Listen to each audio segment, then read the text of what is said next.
que ce que vous faites à autrui quand vous êtes en position de force vous arrivera quand vous serez en position de faiblesse.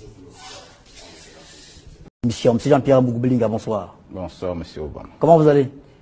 Très bien. Est-ce que c'est facile de se retrouver comme ça, face à face à Ernest Obama? Vous n'avez pas peur ce soir? Vous savez bien comment je fonctionne. Est-ce que je ressemble à quelqu'un qui a peur de quelque chose? Merci d'avoir accepté notre invitation parce que...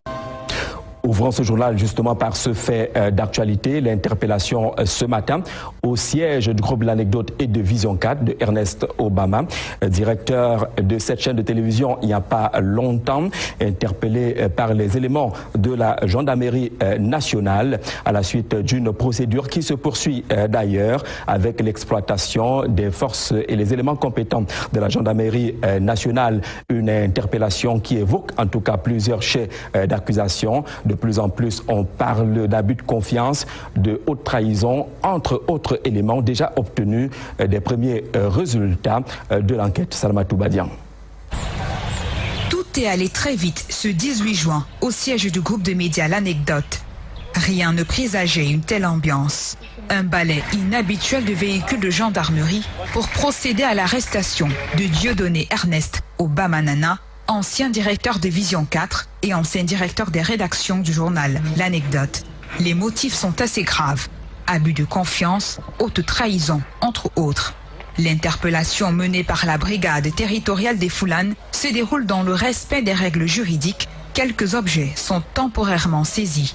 L'ex-journaliste de Vision 4 est par la suite conduit au secrétariat d'État à la Défense pour exploitation.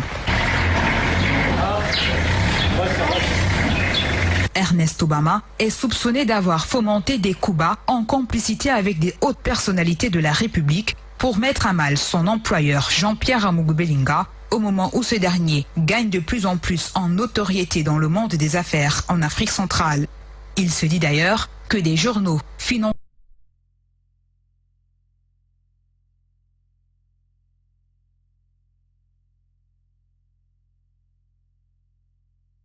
du gouvernement. Les premiers éléments d'enquête laissent croire que l'ancien présentateur du programme dominical Club d'élite divulguait des informations stratégiques de l'entreprise aux activistes des réseaux sociaux. Ajouté à cela, Ernest Obama aurait à son actif de nombreuses frasques au sein du groupe de médias. Parmi elles, des détournements de fonds destinés à l'achat de matériel pour la télévision, chiffrés en termes de millions.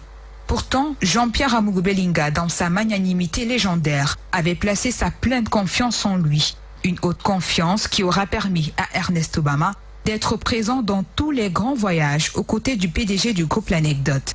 Des occasions qui vont croître ses ambitions de l'avis des observateurs et qui vont l'amener à poursuivre sa cabale pour discréditer Jean-Pierre Amougou-Belinga auprès de ses partenaires de poids. Des éléments explorés aujourd'hui par la justice. L'enquête est en gestation.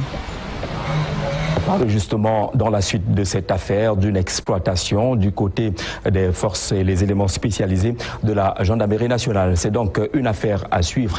Parlons d'autre chose.